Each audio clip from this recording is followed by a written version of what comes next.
In the last video, we learned about the simplify and rule. And just means multiply when we're dealing with independent events. So in this video, we're going to look at some examples of this. So first of all, what is the probability of tossing 3 coins and getting heads, heads, heads? Well, first of all, notice that the 3 coins are independent. Whatever happens to one coin is going to have no influence on another coin. So we have 3 independent events. Probability is 1/2 for getting heads in one case, 1/2, 1/2. And so the 3 1/2s just get multiplied for a probability of 1/8. 1/8 is the probability of tossing 3 heads. Another question, what is the probability of rolling 2 6-sided die and getting snake eyes? That's a 1 on each dice, so snake eyes would look something like this. Well, again, the 2 die don't influence each other, so these are independent events also. The probability of getting a 1 on one 6-sided die is 1/6, so 1/6 on one, 1/6 on the other. They're independent, so that means and means multiply. Multiply them and we get 1/36, the probability of rolling snake eyes when you roll 2 dice. 3 cards are selected from a full deck each time with replacement. What is the probability of selecting 3 spades in a row? So again, let's make sure that we're perfectly clear on this idea of with replacement.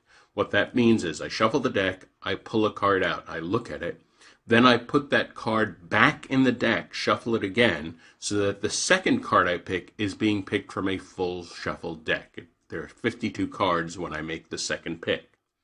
Now I look at that second card, I record it, I put it back into the deck, I shuffle again.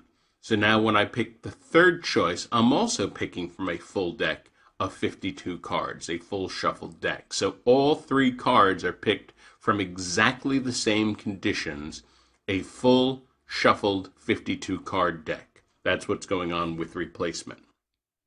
Well, of course, in a modern deck, there are 4 suits. There are hearts, diamonds, clubs, and spades, and those are evenly divided. So the chance of picking 1 spade is 1/4. And then on the second pick, it's also 1/4. Then on the third pick, it's also 1/4. Because we're selecting with replacement, because each time the choice is made from the same initial conditions, the events are independent. The choices are independent. That's always true with replacement. That means we can just multiply, we get 1/64, the probability of selecting 3 spades in a row. Finally, we get this algebraic equation. We don't even know what the events are, but we're told that they're independent. Sometimes the problem will just tell you A and B are independent. Probability of A is 0.6, probability of B is 0.8. What does the probability of A or B mean? Okay, well, this is a bit of a curveball. We were talking about an and rule, and here we have an or rule. What's going on here? Well, let's think about this. This is the general or rule. And incidentally, if the events are independent, that means that they cannot be mutually exclusive.